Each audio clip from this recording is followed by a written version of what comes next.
Today we read Martin Luther King Jr.'s letter from a Birmingham jail. Dr. Martin Luther King Jr. was arrested April 12, 1963, in Birmingham, Alabama. He was charged with violating a city order against public protest and was placed in solitary confinement in the Birmingham City Jail. There, he wrote a response to a statement published by 8 fellow clergymen from Alabama, which challenged Dr. King's nonviolent resistance. The letter was published in multiple magazines and newspapers and distributed in pamphlets. As such, it became part of the public conversation during the 1960s and remains well-read and a popular assignment from college professors and high school teachers. Dr. King began to write this letter on the margins of the newspaper in which the clergyman's letter was published. He continued writing on scraps of paper loaned to him by fellow African-American inmates in Birmingham until his attorneys finally were allowed to provide him a pad of paper. Madison Public Library records a variety of readings, from classic fiction to poems, dramatic reenactments to scary stories. Today, we give you this reading of one of Dr. King's most famous pieces of writing because we believe it is important to remember how far we've come and how far we still have to go. A brief note before I begin. I am a white woman, born exactly 9 years to the day from this letter's writing, so I grew up in the shadow of the King legacy, but experienced it only from my place of white privilege. I read this today out of respect for and in honor of Dr. King's legacy and impact. Out of respect, I also will use the phrase, the N-word, instead of the racial epithet as originally written. Let us begin. April 16, 1963. My dear fellow clergymen, while confined here in the Birmingham City Jail, I came across your recent statement calling my present activities unwise and untimely. Seldom do I pause to answer criticism of my work and ideas. If I sought to answer all the criticisms that cross my desk, my secretaries would have little time for anything other than such correspondence in the course of the day, and I would have no time for constructive work. But since I feel that you are men of genuine goodwill and that your criticisms are sincerely set forth, I want to try to answer your statement in what I hope will be patient and reasonable terms. I think I should indicate why I am here in Birmingham, since you have been influenced by the view which argues against, quote, outsiders coming in. I have the honor of serving as president of the Southern Christian Leadership Conference, an organization operating in every southern state with headquarters in Atlanta, Georgia. We have some 85 affiliated organizations across the South, and one of them is the Alabama Christian Movement for Human Rights. Frequently, we share staff, educational, and financial resources with our affiliates. Several months ago, the affiliate here in Birmingham asked us to be on call to engage in a nonviolent direct action program if such were deemed necessary. We readily consented, and when the hour came, we lived up to our promise. So I, along with several members of my staff, am here because I was invited here. I am here because I have organizational ties here. But more basically, I am in Birmingham because injustice is here. Just as the prophets of the 8th century BC left their villages and carried their "Thus saith the Lord" far beyond the boundaries of their hometowns, and just as the Apostle Paul left his village of Tarsus and carried the gospel of Jesus Christ to the far corners of the Greco-Roman world, so am I compelled to carry the gospel of freedom beyond my hometown. Like Paul, I most constantly respond to the Macedonian call for aid. Moreover, I am cognizant of the interrelatedness of all communities and states. I cannot sit idly by in Atlanta and not be concerned about what happens in Birmingham. Injustice anywhere is a threat to justice everywhere. We are caught in an inescapable network of mutuality, tied in a single garment of destiny. Whatever affects one directly affects all indirectly. Never again can we afford to live with the narrow, provincial, outside agitator idea. Anyone who lives inside the United States can never be considered an outsider anywhere within its bounds. You deplore the demonstrations taking place in Birmingham, but your statement, I'm sorry to say, fails to express a similar concern for the conditions that brought about the demonstrations. I am sure that none of you would want to rest content with a superficial kind of social analysis that deals merely with effects and does not grapple with underlying causes. It is unfortunate that demonstrations are taking place in Birmingham, but it is even more unfortunate that the city's white power structure left the Negro community with no alternative. In any nonviolent campaign, there are 4 basic steps: collection of the facts to determine whether injustices exist, negotiation, self-purification, and direct action.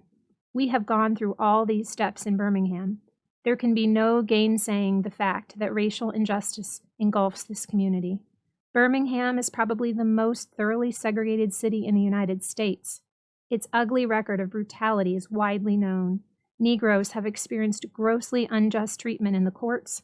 There have been more unsolved bombings of Negro homes and churches in Birmingham than in any other city in the nation.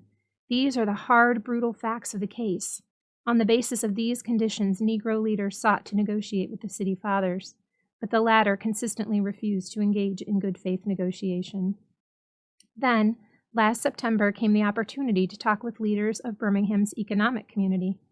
In the course of the negotiations, certain promises were made by the merchants, for example, to remove the store's humiliating racial signs. On the basis of these promises, the Reverend Fred Shuttlesworth and the leaders of the Alabama Christian Movement for Human Rights agreed to a moratorium on all demonstrations. As the weeks and months went by, we realized that we were the victims of a broken promise. A few signs, briefly removed, returned. The others remained. As in so many past experiences, our hopes had been blasted, and the shadow of deep disappointment settled upon us. We had no alternative except to prepare for direct action, whereby we would present our very bodies as a means of laying our case before the conscience of the local and the national community.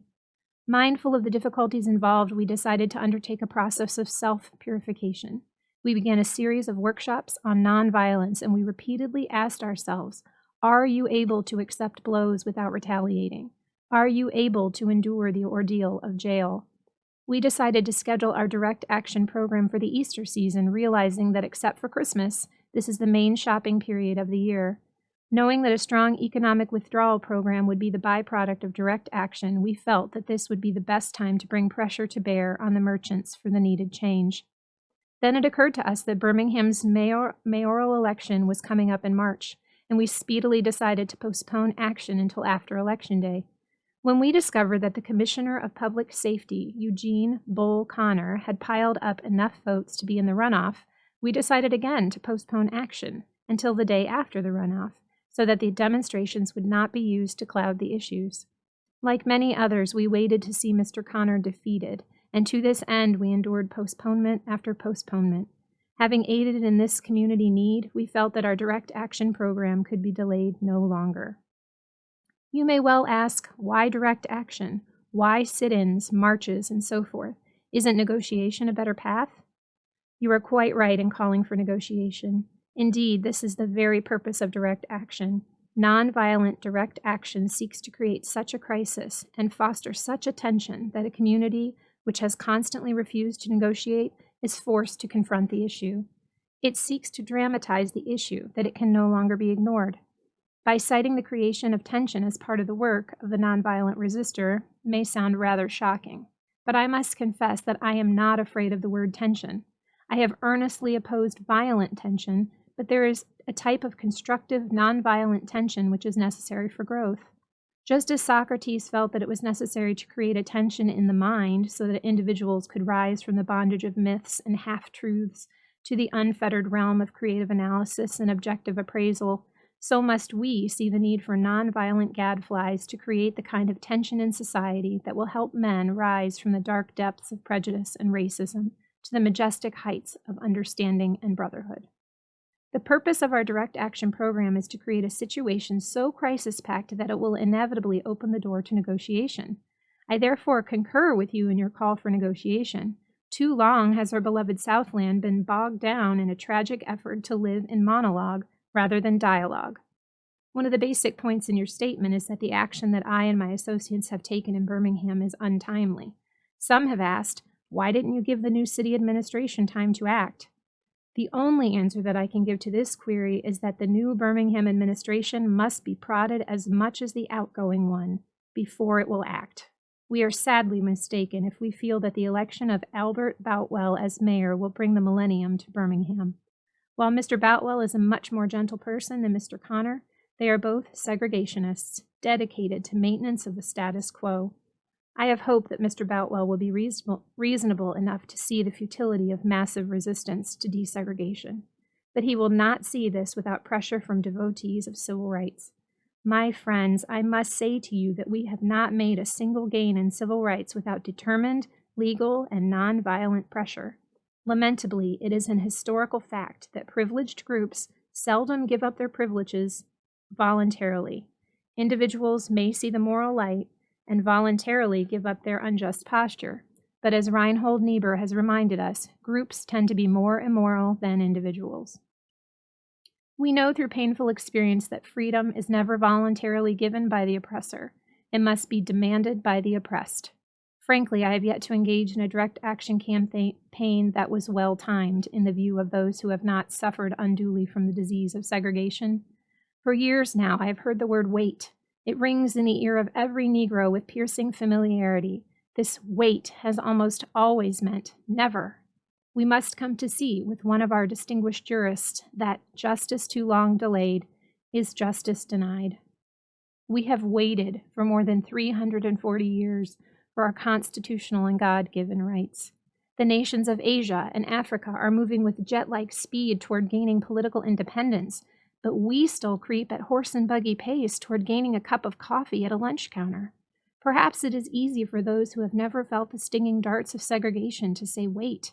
But when you have seen vicious mobs lynch your mothers and fathers at will and drown your sisters and brothers at whim, when you have seen hate-filled policemen curse, kick, and even kill your black brothers and sisters, when you see the vast majority of your 20 million Negro brothers smothering in an airtight cage of poverty in the midst of an affluent society, when you suddenly find your tongue twisted and your speech stammering as you seek to explain to your 6-year-old daughter why she can't go to the public amusement park that has just been advertised on television, and see tears welling up in her eyes when she is told that Funtown is closed to colored children, and you see ominous clouds of inferiority beginning to form in her little mental sky, and see her beginning to distort her personality by developing an unconscious bitterness toward white people. When you have to concoct an answer for a 5-year-old son who is asking, "Daddy, why do white people treat colored people so mean?" When you take a cross-country drive and find it necessary to sleep night after night in the uncomfortable corners of your automobile because no motel will accept you. When you are humiliated day in and day out by nagging signs reading white and colored. When your first name becomes the N-word, your middle name becomes boy, however old you are, and your last name becomes John, and your wife and mother are never given the respected title Mrs. When you are harried by day and haunted by night by the fact that you are a Negro, living constantly at tiptoe stance, never quite knowing what to expect next, and are plagued with inner fears and outer resentments, when you are forever fighting a degenerating sense of nobodiness, then you will understand why we find it difficult to wait. There comes a time when the cup of endurance runs over, and men are no longer willing to be plunged into the abyss of despair. I hope, sirs, you can understand our legitimate and unavoidable impatience. You express a great deal of anxiety over our willingness to break laws. This is certainly a legitimate concern, since we so diligently urge people to obey the Supreme Court's decision of 1954 outlawing segregation in the public schools. At first glance, it may seem rather paradoxical for us consciously to break laws. One may well ask, how can you advocate breaking some laws and obeying others? The answer lies in the fact that there are two types of laws, just and unjust. I would be the first to advocate obeying just laws. One has not only a legal but a moral responsibility to obey just laws. Conversely, one has a moral responsibility to disobey unjust laws. I would agree with St. Augustine that an unjust law is no law at all. Now, what is the difference between the two? How does one determine whether a law is just or unjust? A just law is a man-made code that squares with the moral law or the law of God. An unjust law is a code that is out of harmony with the moral law.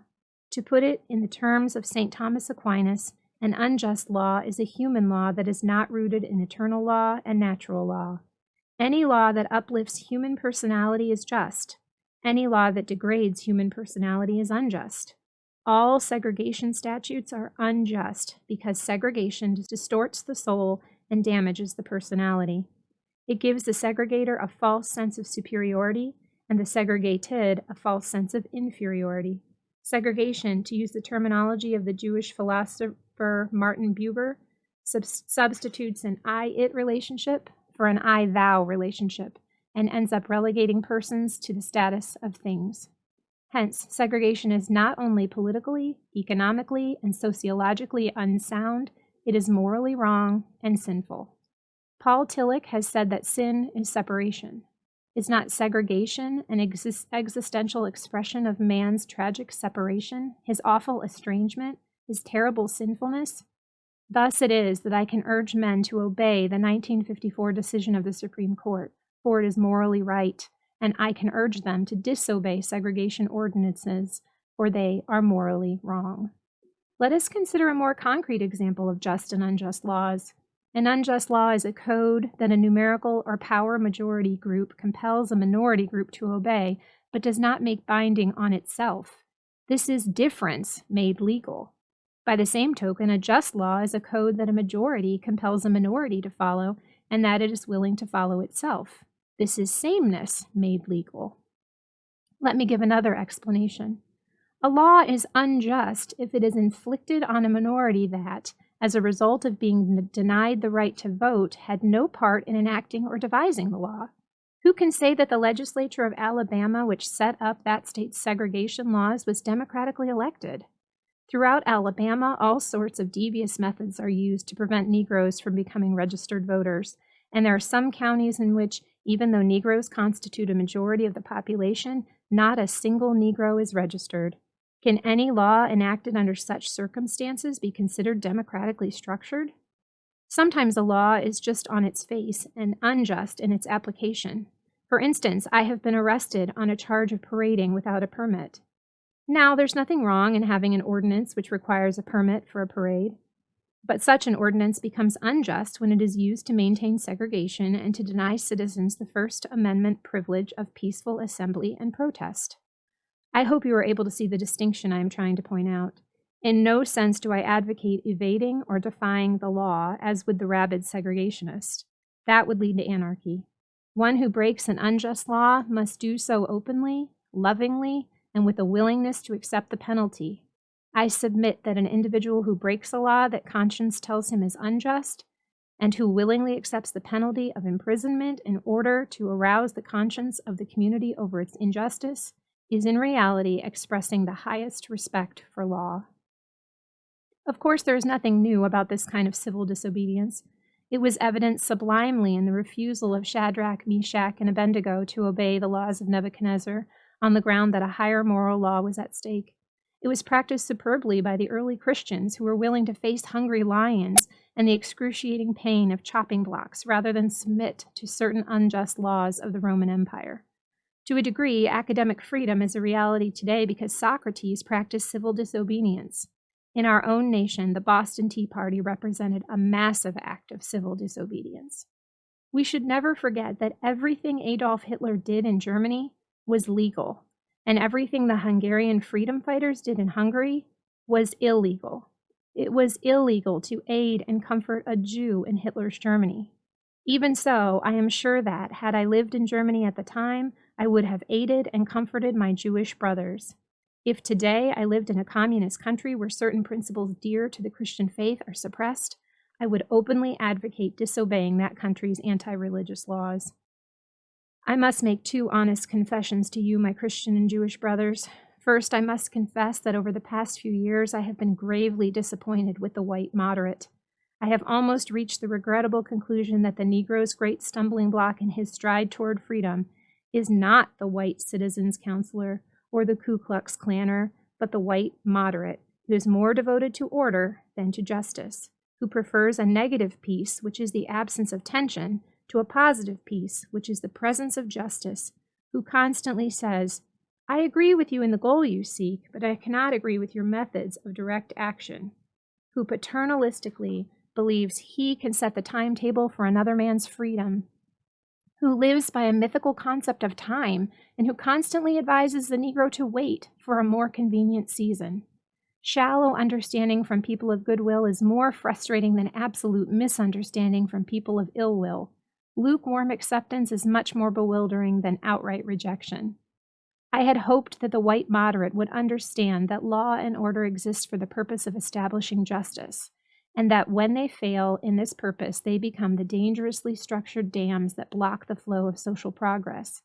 I had hoped that the white moderate would understand that the present tension in the South is a necessary phase of the transition from an obnoxious negative peace in which the Negro passively accepted his unjust plight to a substantive and positive peace in which all men will respect the dignity and worth of human personality. Actually, we who engage in nonviolent direct action are not the creators of tension. We merely bring to the surface the hidden tension that is already alive. We bring it out in the open, where it can be seen and dealt with. Like a boil that can never be cured so long as it is covered up, but must be opened with all its ugliness to the natural medicines of air and light, injustice must be exposed, with all the tension its exposure creates, to the light of human conscience and the air of national opinion before it can be cured.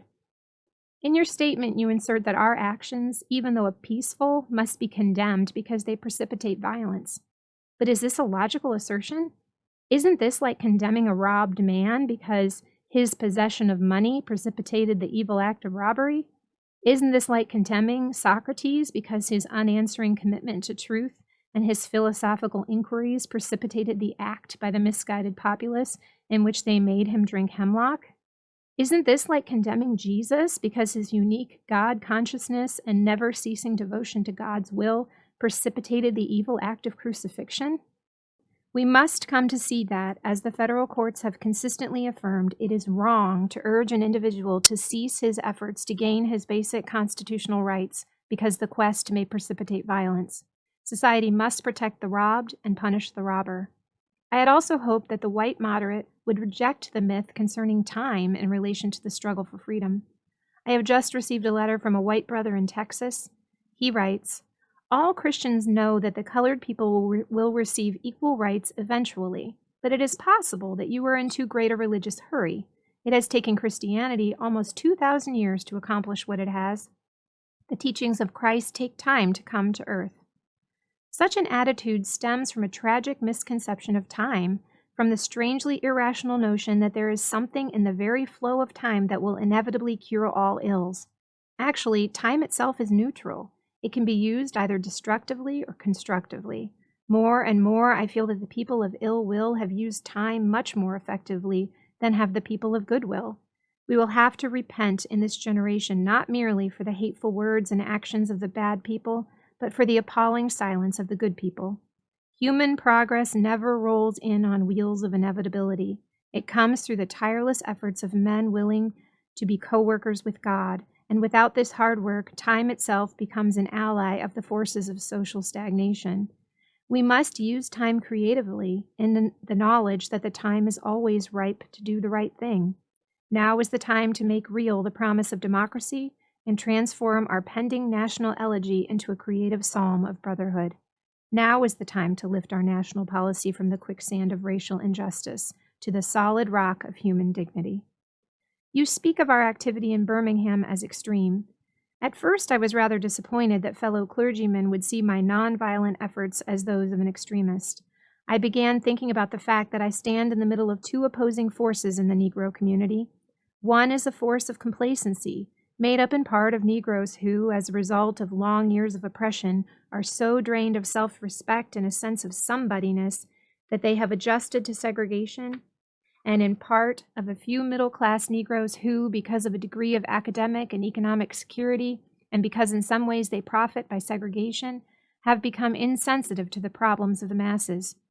The other force is one of bitterness and hatred, and it comes perilously close to advocating violence. It is expressed in the various black nationalist groups that are springing up across the nation, the largest and best known being Elijah Muhammad's Muslim movement. Nourished by the Negro's frustration over the continued existence of racial discrimination, this movement is made up of people who have lost faith in America, who have absolutely repudiated Christianity, and who have concluded that the white man is an incorrigible devil. I have tried to stand between these two forces, saying that we need emulate neither the do-nothingism of the complacent nor the hatred and despair of the black nationalist. for there is the more excellent way of love and nonviolent protest.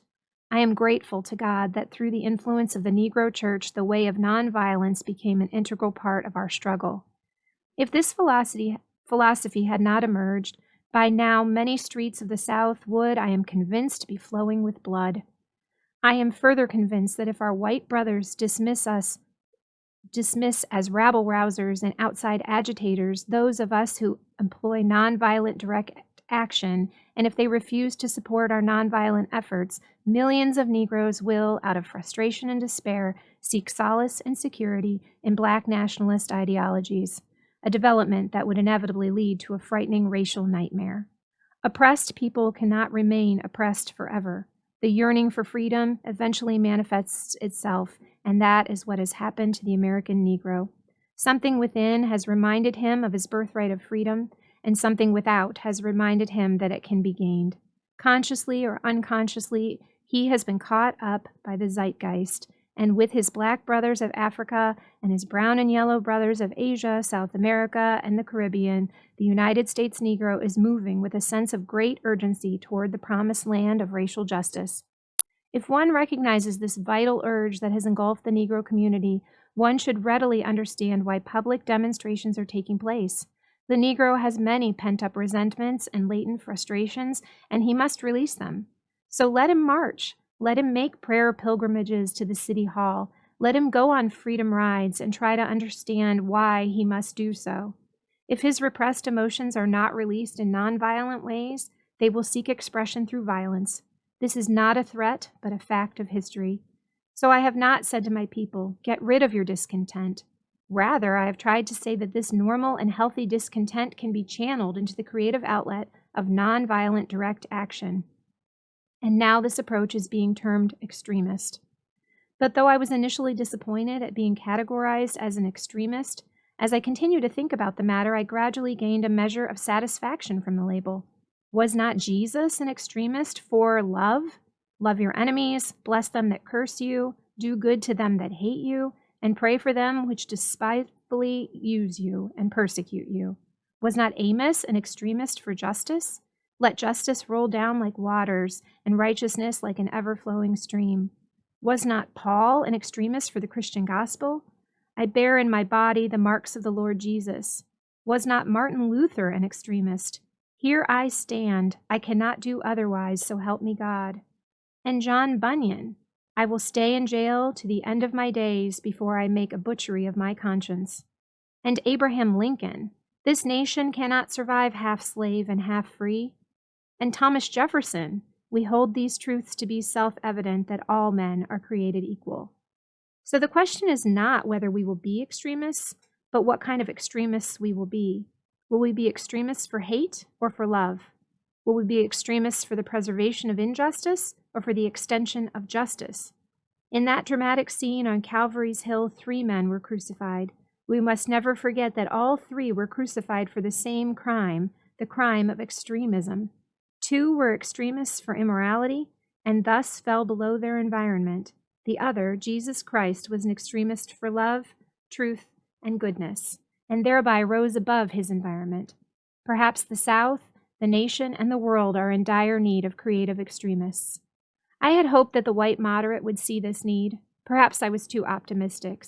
Perhaps I expected too much. I suppose I should have realized that few members of the oppressor race can understand the deep groans and passionate yearnings of the oppressed race, and still fewer have the vision to see that injustice must be rooted out by strong, persistent, and determined action. I am thankful, however, that some of our white brothers in the South have grasped the meaning of this social revolution and committed themselves to it. They are still all too few in quantity, but they are big in quality. Some, such as Ralph McGill, Lillian Smith, Harry Golden, James McBride Dabbs, Ann Braden, and Sarah Patton Boyle, have written about our struggle in eloquent and prophetic terms. Others have marched with us down nameless streets in the South. They have languished in filthy, roach-infested jails, suffering the abuse and brutality of policemen who view them as dirty N-word lovers.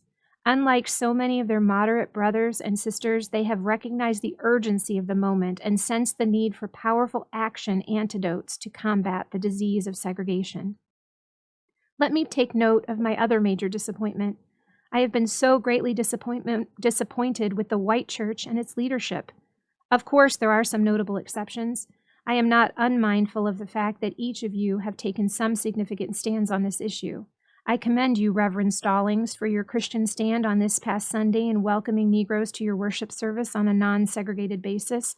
I commend the Catholic leaders of this state for integrating Spring Hill College several years ago. But despite these notable exceptions, I must honestly reiterate that I have been disappointed with the church. I do not say this as one of those negative critics who can always find something wrong with the church. I say this as a minister of the gospel who loves the church, who was nurtured in its bosom, who has been sustained by its spiritual blessings, and who will remain true to it as long as the cord of life shall lengthen. When I was suddenly catapulted into the leadership of the bus protest in Montgomery, Alabama a few years ago, I felt we would be supported by the white church. I felt that the white ministers, priests, and rabbis of the South would be among our strongest allies.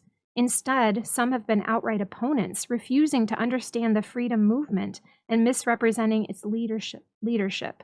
All too many others have been more cautious than courageous and have remained silent behind the anesthetizing security of stained glass windows. In spite of my shattered dreams, I came to Birmingham with the hope that the white religious leadership of this community would see the justice of our cause and with deep moral concern would serve as the channel through which our just grievances would reach the power structure.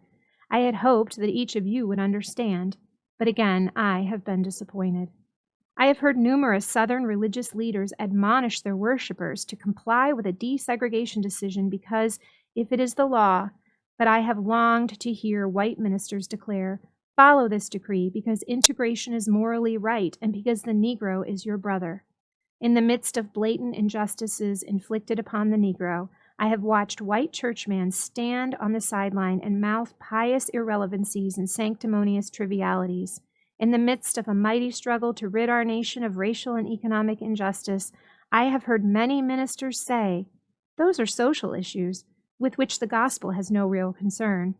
And I have watched many churches commit themselves to a completely otherworldly religion which makes a strange, unbiblical distinction between body and soul, between the sacred and the secular. I have traveled the length and breadth of Alabama, Mississippi, and all the other southern states. On sweltering summer days and crisp autumn mornings, I have looked at the South's beautiful churches, with their lofty spires pointing heavenward. I have beheld the impressive outlines of her massive religious education buildings. Over and over, I have found myself asking, what kind of people worship here? Who is their God? Where were their voices when the lips of Governor Barnett dripped with words of interposition and nullification? Where were they when Governor Wallace gave a clarion call for defiance and hatred? Where were their voices of support when bruised and weary Negro men and women decided to rise from the dark dungeons of complacency to the bright hills of creative protest? Yes, these questions are still in my mind. In deep disappointment, I have wept over the laxity of the church. But be assured that my tears have been tears of love. There can be no deep disappointment where there is not deep love. Yes, I love the church. How could I do otherwise? I am in the rather unique position of being the son, the grandson, and the great-grandson of preachers.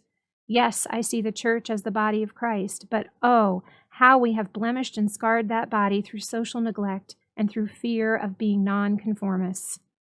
There was a time when the church was very powerful, in the time when the early Christians rejoiced at being deemed worthy to suffer for what they believed. In those days, the church was not merely a thermometer that recorded the ideas and principles of popular opinion. It was a thermostat that transformed the mores of society. Whenever the early Christians entered a town, the people in power became disturbed and immediately sought to convict the Christians for being disturbers of the peace and outside agitators. But the Christians pressed on, in the conviction that they were a colony of heaven, called to obey God rather than man. Small in number, they were big in commitment. They were too God-intoxicated to be astronomically intimidated.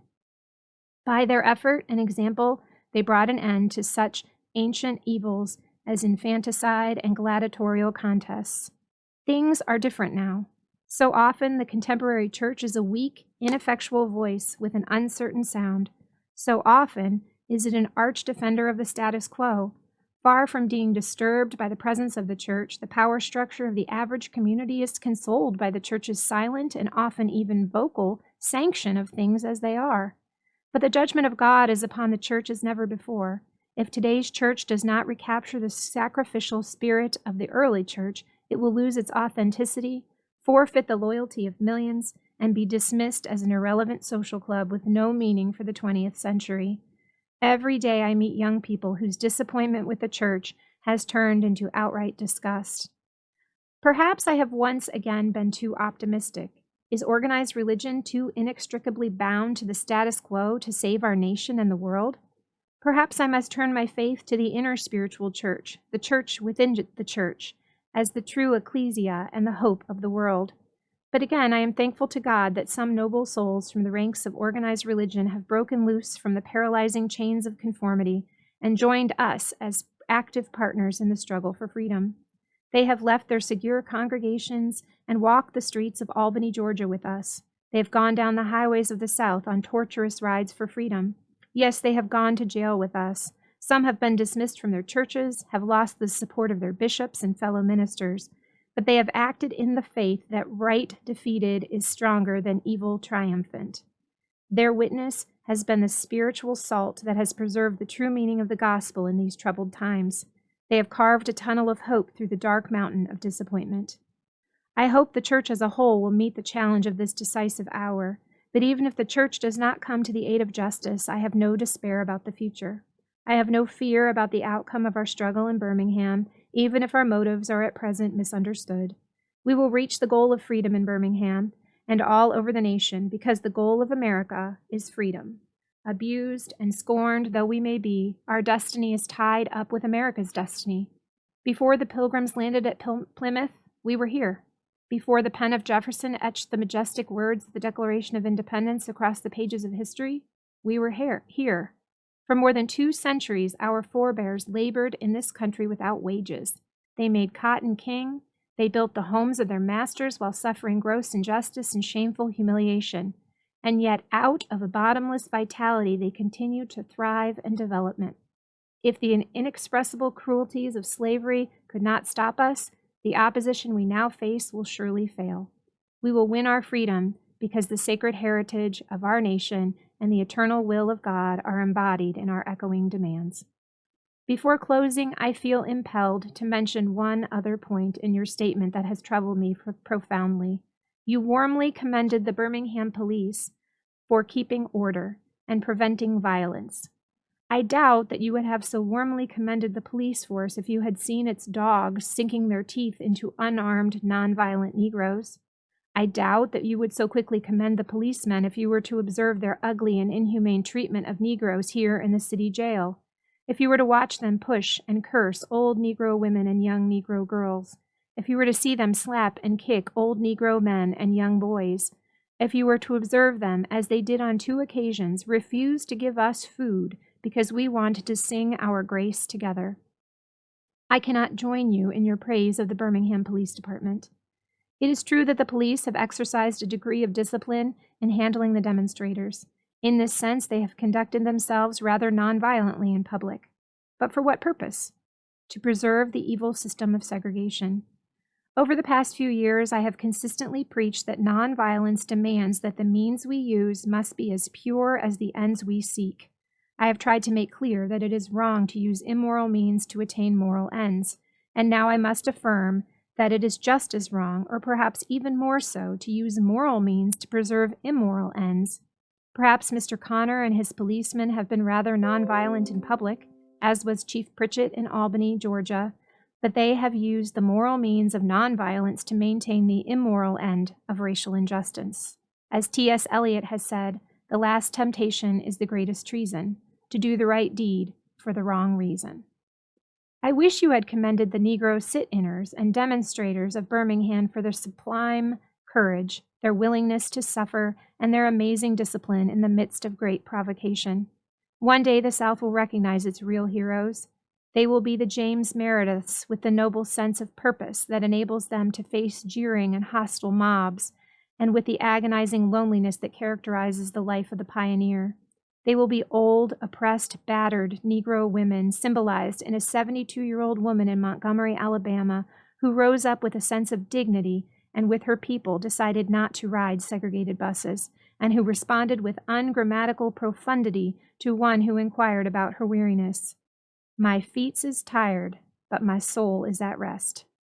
They will be the young high school and college students, the young ministers of the gospel and a host of their elders, courageously and nonviolently sitting in at lunch counters and willingly going to jail for conscience's sake.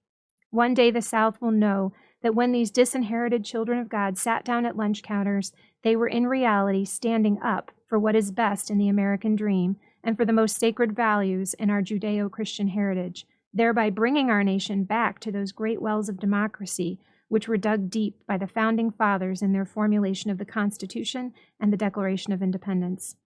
Never before have I written so long a letter. I'm afraid it is much too long to take your precious time. I can assure you that it would have been much shorter if I had been writing from a comfortable desk, but what else can one do when he is alone in a narrow jail cell other than write long letters, think long thoughts, and pray long prayers? If I have said anything in this letter that overstates the truth and indicates an unreasonable impatience, I beg you to forgive me.